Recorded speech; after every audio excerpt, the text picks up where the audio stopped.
It is said that getting older is a journey without a map, but who says you have to walk it alone?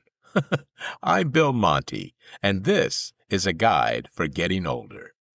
Now, whether we're talking about navigating retirement, finding new purpose, or simply appreciating the wisdom that only comes with time, we're here to explore what it means to live well at every stage, at any age. Let's get started. Welcome to Bill Monty's Guide for Getting Older. Now, the last time that we visited, I was speaking about how I believe that the 12 steps of AA, or Alcoholics Anonymous, or any recovery program, could be leveraged to help us all live fuller lives, even if we're not battling addiction. In that episode, I theorized that adopting the concept of a God of your understanding might assist each of us as we contemplate our mortality and our responsibilities. As you might imagine, I ruffled a few feathers. So stick around to the end today, and I'll be happy to briefly address some of your concerns. In taking on the God of your understanding first, I actually skipped a step or two, so today we're going to go back and start from the beginning. But let me first say this. It was a friend who had been through the AA program who turned me on to this idea. I have read the big book that is used for recovery, and I found it fascinating, I found it enlightening, but nothing that I say here should be construed as my instruction if you are battling any form of addiction. Please, reach out to your physician and/or your local chapter of AA or NA for further guidance from the professionals or from others who are going through the same thing that you are. I think you'll be happy that you did, and I'll place information in the show notes as to how to contact them. Second, in talking about the 12 steps, I don't want you to think that it's just a matter of changing the way you think and wham, tomorrow, everything will be better for you. I'm told by my friend that within these steps, some of them, to complete even one, can take weeks. It can take months before you complete a step. And that's doing it by attending meetings and talking to others who are battling the same addiction that you are. So as we try to apply this to just daily lives and getting older, please understand, this is not instant. You don't just add water and things are going to be great. So keep that in mind. Let's get to today's step. You ever notice how we reach a certain point in life where we thought we'd have things figured out by now? Not perfect, but at least manageable. And yet, there are still those days, right? Days where things don't quite line up, where your patience runs thinner than you expected, where something small turns into something bigger, and somewhere along the way, you feel that quiet thought creep into your mind. This is not working out the way I thought it would. Now, most of us don't like sitting with that feeling. We tend to brush it off, or we'll find something to distract ourselves. We'll double down, and we'll just try to push through it. Because admitting that something isn't working, well, it feels a little too close to admitting that we are not working. But there is a concept. It's the first of the 12 steps of AA that can help with addiction, but also can help when your life might feel out of control. It's honesty. It's the idea of recognizing when life, or more accurately, our way of handling life or looking at life, has become unmanageable. It can look like constant stress, repeating the same mistakes in relationships, procrastination or lack of follow-through, letting emotions like anger and fear drive decisions, feeling stuck despite truly wanting change. My life is unmanageable. That can be pretty heavy, right? So does it mean you're failing? No, not necessarily. It might simply mean you're tired all the time, even when you shouldn't be. You're reacting in ways that, honestly, they don't feel like you. You're repeating the same patterns. You're putting things off that matter to you.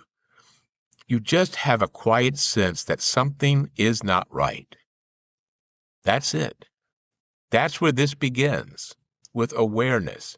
If you are like me and many other people, you are raised to believe that if something isn't working, the answer is just, well, try harder. Push more, control more, figure it out on your own. And that can work, Sometimes, up to a point. But as we get older, life has a way of showing us the limits of that approach, because not everything in life responds to force. Some things require understanding and patience. Some things require us to step back and say, maybe it's not about trying harder. Maybe it's about trying differently. And that takes a certain kind of honesty, the kind where you can look at your own habits, your own reactions, your own patterns, and not judge them, just see them. I know that's not always comfortable, because when you start to really look, you begin to notice things like how quickly you get defensive, how often you avoid certain uncomfortable conversations, how you fall into the same routines very easily, even the ones that frustrate you or seem to keep you in the same place. You're not moving forward. You're not progressing to whatever goals you may have. And instead of saying, why does this keep happening to me? You start asking, what part am I playing in this? It seems simple, right? It isn't. I'm going to say it again. Instead of saying, why does this keep happening to me? You begin to ask, what part am I playing in this? You don't come to this realization because it places blame, but you come to it because it gives you something that you did not have before: choice. You see, when everything feels unmanageable, it often means we're operating on autopilot. Oh, Lord, don't I know that? We react without thinking, we repeat without questioning, we hold on to habits simply because they're familiar. But the moment you become aware of that, now you have a choice. You can step out of autopilot. You can change. Have you ever felt that the more you try to control everything, the less control you actually feel? I have.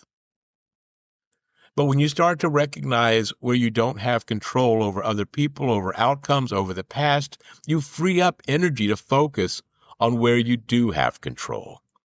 Your responses to people and situations, you have control over that. Your attitude about your life, you have control over that. Your next decision, that's real control. Like I said earlier, I don't want to make this sound like you just flip a switch and abracadabra, the pieces fall into place, because it doesn't come all at once. It will take time. It is not easy to change a lifetime of habits, of how you look at the world, or how you think the world looks at you, or even how you look at yourself. Honestly, this type of rewiring comes in small, almost unnoticeable moments. Like the moment you pause before responding instead of reacting. The moment you choose to listen instead of interrupting. The moment you let something go that even a year ago would have stayed with you all day. Those are the quiet victories. Now, they don't make headlines, but they change your life. Let me give you something simple that you can take away from all this. At the end of your day, no matter how your day went, I want you to take a minute and ask yourself 3 questions. What felt out of control today?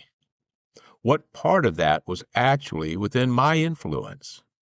And what pattern do I notice in how I handled it? That's it. What felt out of control today? What part of that was actually within my influence? And what pattern do I notice and how I handled it? No long journaling session, no overthinking, just a quick, honest check-in. Because over time, small reflections like that start to reveal patterns. And once you see a pattern, that's when you can change it. Not overnight, not perfectly, but steadily. And really, that's what getting older is kind of about. It isn't about having everything figured out. It's about becoming just a little more aware, a little more intentional, a little more at peace with the parts of your life that you cannot control. And you become a little more responsible for the parts that you can. So the next time life feels a little unmanageable, don't rush to fix it. Pause. Look at it. Learn from it. Because that feeling might not be a sign that something is wrong. it might be a sign that something is ready to change. And my friends, that's not a bad place to be. In fact, it can be the start of something wonderful. I'll be right back with the update on the last episode and some parting thoughts. Hey, welcome to Living the Next Chapter.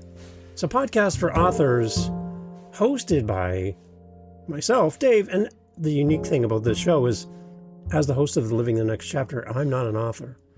So come join me as we talk to great authors, hear about their journey about writing and sharing their story, focused on you, the reader, so that you get the best out of the conversation and fall in love with the next favorite author. LivingTheNextChapter.com is the best place to find us. Come and check out the show. Over 600 episodes in 3 years. There's a lot of great authors, and we'd love for you to come and listen. LivingTheNextChapter.com. As I said at the beginning, my last episode ruffled some feathers. I suppose that when one talks about God or religion, that can happen. For the record, it wasn't my intention to imply that what I discussed, the concept of a God of your understanding, was the only way to think or that it was better than any personal beliefs that you have. Just like this episode, I wanted to present an option to you. And to my atheist friends, my statement that nothing I could say would sway you from your belief, well, that was an opinion.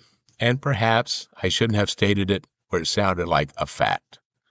As a matter of fact, let me know if it did make you reconsider anything. I think that's an interesting discussion, but to you and to any who took umbrage on the subject, I apologize if it made you uncomfortable. It was not my intent. If it made you think, that was my intent. Be back in just a moment for Get Off of My Lawn. All right, our Get Off My Lawn segment. Going to be a pretty quick one today.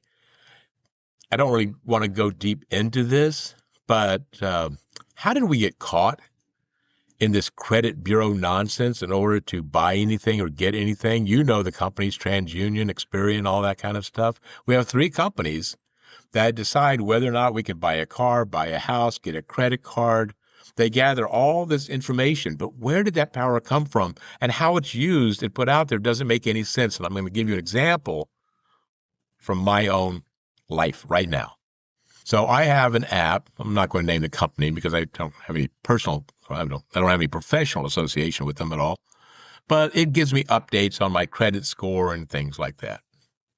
It's always telling me, oh, wow, you've got a great chance of getting this credit card, that credit card. But it also tells me on a daily basis how my credit score is doing. So go back about a year and a half ago, my credit score was right around 800, which is pretty good, right? And now it's dropped quite a bit. I haven't done anything different. As a matter of fact, if you look at how I handle my debts, I paid off 2 cars in the last year. I've never been late on a payment. Everything is good. There's no marks on my credit at all.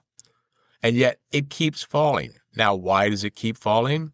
Because I don't have enough credit. That should not be what we're judging credit worthiness on. I don't have enough credit because I pay off things. I pay my bills on time. Because of that, I'm no longer in that excellent score. I'm in the good score. I'm not even in the very good score. I'm just in the good score.